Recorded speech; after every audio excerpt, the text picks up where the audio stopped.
اب جب ایسے برگزیدہ بندے نے جو اللہ کا خلیل آگے جا کر بننا ہے، جب انہوں نے اپنا گرد و پیش دیکھا کہ ہر طرف بت پرستی ہے، اور یہاں تک کہ والد جس کا نام قرآن کریم آزر نقل کرتا ہے، تو والد نہ صرف بت پرست ہیں بلکہ بت ساز ہیں، بت بناتے ہیں، اور جو بڑا مندر ہے اس کے نگران ہیں۔ اب ایک راستہ تو یہ تھا کہ حضرت ابراہیم علیہ السلام چپ سادھ لیتے، خاموش ہو جاتے، برائیاں دیکھتے رہتے، لیکن یہ اللہ کے نیک بندوں کا وتیرہ نہیں ہوتا۔ اللہ کے نیک بندے کا حقیقی کام یہ ہے کہ وہ خود اپنے آپ کو برائی سے محفوظ رکھے، اور معاشرے میں جو پھیلی ہوئی برائیاں ہیں، جو گھر میں پھیلی ہوئی برائیاں ہیں، ان کے خلاف اپنی حدود میں رہتے ہوئے اپنی وسعت کے مطابق کام کرنے کی کوشش کرے۔ تو حضرت ابراہیم علیہ السلام بت پرستی کے خلاف صف آرا ہوتے ہیں، چنانچہ سب سے پہلے اپنے والد کی طرف رخ کرتے ہیں، اور یہی انسان کا فرض ہے کہ وہ سب سے پہلے اپنے اہل خانہ کو سمجھانے کی کوشش کرے۔ نبی کریم صلی اللہ علیہ وسلم نے بھی دعوت کا آغاز اپنے گھر سے شروع کیا تھا۔ جب یہ آیت نازل ہوئی وَأَنذِرْ عَشِيرَتَكَ الْأَقْرَبِينَ کہ اے پیغمبر اپنے رشتہ داروں، اپنے قریب والوں کو اللہ کا پیغام پہنچائیے، تو نبی کریم صلی اللہ علیہ وسلم نے ایک دعوت کا اہتمام کیا، اپنے اہل خانہ کو، اپنے خاندان والے قریبی لوگوں کو جمع کیا، اور پھر ان تک اللہ کا پیغام پہنچایا کہ قولوا لا الہ الا اللہ تفلحوا۔ تو حضرت ابراہیم نے بھی سب سے پہلے اپنے والد کا رخ کیا اور انہیں سمجھایا کہ اے ابا جان، یہ جو آپ بتوں کے پیچھے پڑے ہیں، شرک کرتے ہیں، میں تو آپ کو سیدھے راستے سے ہٹا ہوا دیکھتا ہوں، یہ سیدھا راستہ نہیں ہے۔ اور یاد رکھیے پیغمبر کا کام برائی کو برائی بتلانے کے ساتھ یہ بھی ہوا کرتا تھا، پیغمبرانہ مزاج تھا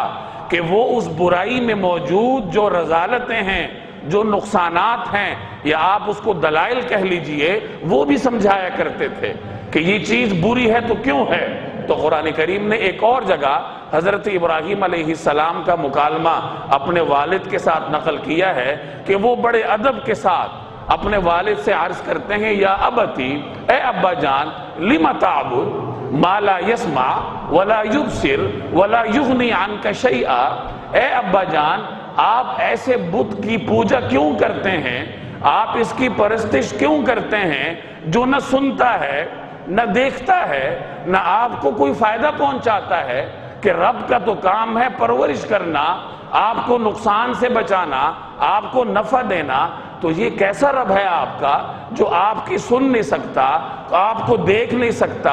آپ کو رد عمل نہیں دے سکتا، کوئی فائدہ نہیں پہنچا سکتا؟ یا ابدی یا ابتی لا تعبد الشیطان، اے ابا جان شیطان کے پیچھے مت چلیے، ان الشیطان کان للرحمن عصیا، یہ تو رحمان کا نافرمان ہے یہ شیطان، اور آپ اگر اس کے پیچھے چلے تو کہیں ایسا نہ ہو کہ آپ نقصان اٹھا بیٹھیں۔ یا ابتی انی اخاف ان یمسک عذاب من الرحمن، اے ابا جان مجھے یہ ڈر ہے کہ کہیں آپ پر اللہ کا کوئی عذاب نازل نہ ہو جائے، فتکون للشیطان ولیا، اور آپ بھی شیطان کے دوست بن جائیں، جیسے شیطان کو اللہ تبارک و تعالی نے مردود قرار دیا، راندہ درگاہ کیا ہوا ہے، کہیں ایسا نہ ہو کہ آپ کو بھی اللہ تبارک و تعالی اس کی صف کا بندہ بنا دے،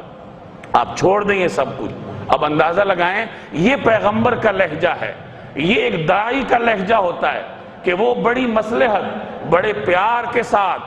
برے کو برا کہنے کے ساتھ، برائی کو برا کہنے کے ساتھ ساتھ اس میں موجود نقصانات بھی واضح کرتا ہے۔ ہمارے ہاں تو یہ ہے کہ بس فتویٰ آ گیا کہ یہ چیز غلط ہے، اب آگے سمجھانا نہیں ہے کہ غلط ہے تو کیوں ہے، بلکہ میری یہ خواہش ہوگی کہ میں نے اس چیز کو غلط کہہ دیا، اب یہ جو میرے سامنے بیٹھے ہیں یہ بھی میری بات کا اعتبار کرتے ہوئے اس کو غلط کہیں۔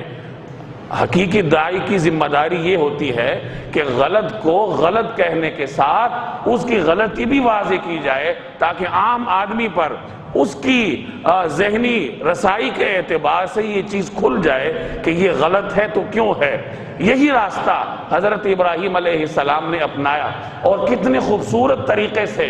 کتنے پیار اور ادب و احترام کے ساتھ اپنے والد کو سمجھایا۔ یہ داعی کا لب و لہجہ ہے۔ اب اس کے مقابلے میں باطل ہے، اس کا لہجہ بھی دیکھ لیں تو والد کہتا ہے اراغب انت عن آلہتی یا ابراہیم، اے ابراہیم کیا تو میرے رب سے یا میرے ان بتوں سے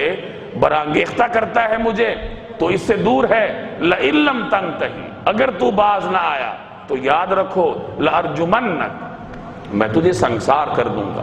اور یہی باطل کا وتیرا ہے کہ دلیل سنی آگے سے، اب اس دلیل کا توڑ نہیں ہے اور اپنے موقف کے حق میں کوئی دلیل نہیں ہے، اب پھر اوچھے ہتھ کنڈے شروع ہو جاتے ہیں۔ میں تمہیں سنسار کر دوں گا، جیسے قابیل نے حابیل سے کہا تھا میں تمہیں قتل کر دوں گا، اور پھر کر گزرا۔ تو اسی طریقے سے